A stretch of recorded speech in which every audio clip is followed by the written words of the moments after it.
So, there's a movie trilogy now going to be quadrilogy, pentalogy, called 28 Days Later that I gave absolutely no dangs about. It just intrigued me. I never looked it up until it was recommended. I said, okay, I'm going to watch 28 Days Later. However, could have easily gotten it from my library, but I said I decided to watch it on Netflix. And I'm glad I watched it, regardless of the format. This is a great movie. So there's this, so some like animal recovery people are coming into a chimpanzee testing lab, and they're trying to recover the chimpanzees, but the scientist warns them, no, don't do anything like that. Please don't recover them. And it turns out they were infected, and one of the rescuers or robbers, whatever, gets bitten, and then there's just a whole epidemic in Britain. Keep in mind, this is 2002, by the way. And people are like, interesting, what's going on here? Like, then suddenly a bearded man awakens 28 days later in a hospital. And we're wondering, what's going on? Well, it turns out that most of the people have become infected, also known as zombies. Zombies is not specifically stated, but we obviously know based on so many other movies that yes, these things are real. And what follows is a lot of going around.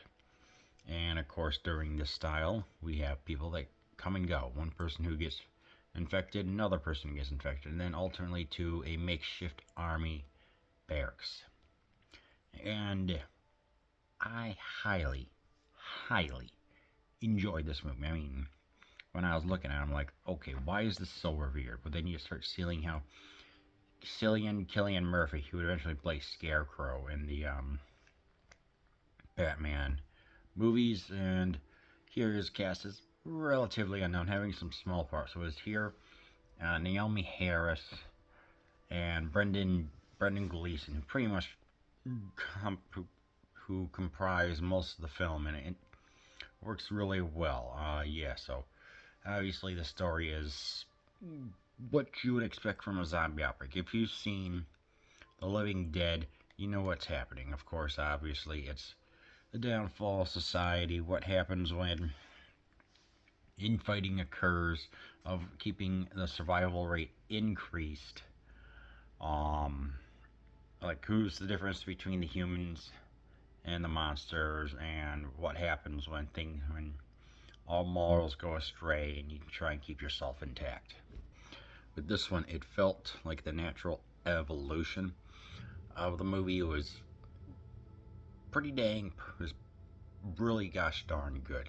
Obviously, when he awakens from the hospital, I'm like, okay, meets up with a couple of survivors, things are working well, but then suddenly, like, oh no, some other stuff happens. You're thinking, alright, I wasn't expecting this guy named Mark to get pretty much decapitated in the beginning. I'm like, oh dang. So it's to him and a lady named Selena as they travel about trying to find survivors. And yeah, I mean, it's technically kind of a road movie in a very unusual way as they're going about and everything figured. Ultimately, they meet up with Brendan Gleeson, who played Mad Eye Moody in Harry Potter, and Megan Burns has done some music and stuff. And the characters work really well here. It's because they were cast as mostly unknowns, that there's no like high expectations, but with the tight script of relating to everything of, they needed us more than we needed them, because the father and daughter team were already so desperate for companionship, and the father can only do so much. To have these people come in who are survivors adds a dimension of unexpected family, I guess would be the best way to describe it.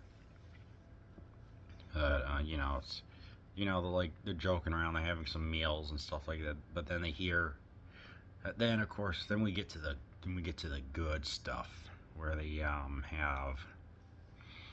hear a makeshift army stand over saying like, hey, we happen to have food, weapons, everything to protect people. They go over there, and they thinking like, oh, it's going to happen. Lo and behold, yes, we get the whole 9 members of the army. And just like, wasn't expecting that.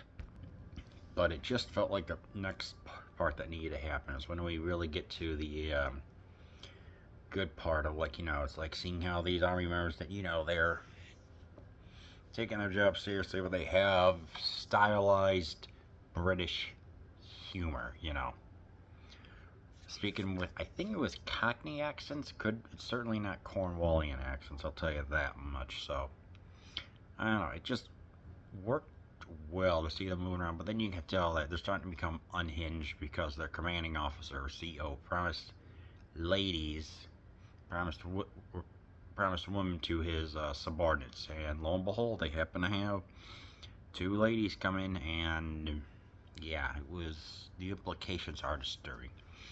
This is when it gets really good. The escalation that we were looking for, it gets like that, and it stays pretty much intense. And our hero, Jem, is about to be taken out and executed or sent to be exiled, but he manages to stop them. What happens is just a whole bunch of mutiny going on. Ooh, it was delightful and savage. I liked it.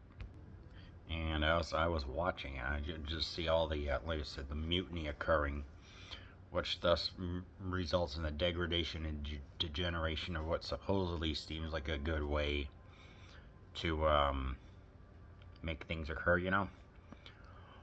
Like the ultimate, like, obviously the central themes going on here, and as evident by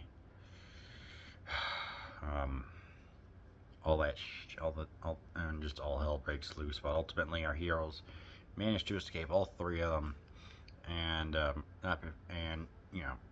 Jim gets injured due to the CO. Eventually, at a cottage, bring out a banner that says hello, and most likely an airplane sees them, which is that happiest ending it can be. There is a little bit of a sense of humor, a little bit, especially when they're in the grocery store, because it felt rejuvenating to actually get some food for them. I could tell. So I guess you could say it was almost like Guy's Grocery Games or Supermarket Sweep zombie movie edition. So, I don't know, it just felt kind of merriful. It felt filled with merriment, which it worked. I like that. Yes, some may say, oh, I felt a little out of place. Well, I'm like, they're desperate and they're hungry in a place full of zombies. Of course, they're going to need to blow off a little steam, and that's the perfect way. Yeah, so... was it this time that in order to get filming that the crew actually managed to shut down a highway for a little bit. I think it was for like an hour / 10 minutes. It was either 10 minutes, 30 minutes, or an hour on some famous highway. Managed to capture footage of our heroes going through, so that really was a great undertaking. There's also a double-decker bus that got toppled over. I'm like, what's going on with that? Turns out that they couldn't get permission to film from like the city council or whatever, so at 4 in the morning, the film crew, in the span of 20 minutes, topples it, films the scene, and then returns it vertically. And no one in the city council knew. That is freaking amazing, and that's a testament to good independent filmmaking. Yeah. Obviously you have all that. You have the music, I think, who is that from? It was Godspeed You, Black Emperor, but it just works so well here. Obviously, the director was watching Night of the Living Dead and Resident Evil, and noticed that zombies weren't exactly popular, so when he was writing the script, he said, hey, I love zombies, it's just been a long time. There hasn't really been like a big zombie film, because video games, of course, had Resident Evil, so this was a very nice return to form for zombies, and to see it from a British perspective was certainly something you don't see. So ultimately, it helped respawn all the Shaun of the Dead, Hot Fuzz, Shaun of the Dead, all those other zombie movies that came forth. So this is kind of like the breath of fresh air that was needed. And of course, there's also the coronavirus implications are looking to be viewed back. Like, this is kind of an unexpected, coincidental view of how it could be. So yeah, say what you will about that. The camera works here really well. There's a lot of jump cuts, but it's done in the right way to highlight the chaos. It's not like it's shaky or anything like that, but it's zoom, jump cut, jump cut, jump cut, where it's not nauseating. And yes, we do get some kind of long takes, which works well. So say what you will about that. I think that, go on Netflix, but of course it's going to be in 480p. Unfortunately, long time DVD was out of print, Blu-ray, they were all expensive, but finally, with the 28 years later, the new movie coming out, finally getting a 4K scan. So yeah, keep that in mind, because I do highly recommend that you watch 28 Days Later.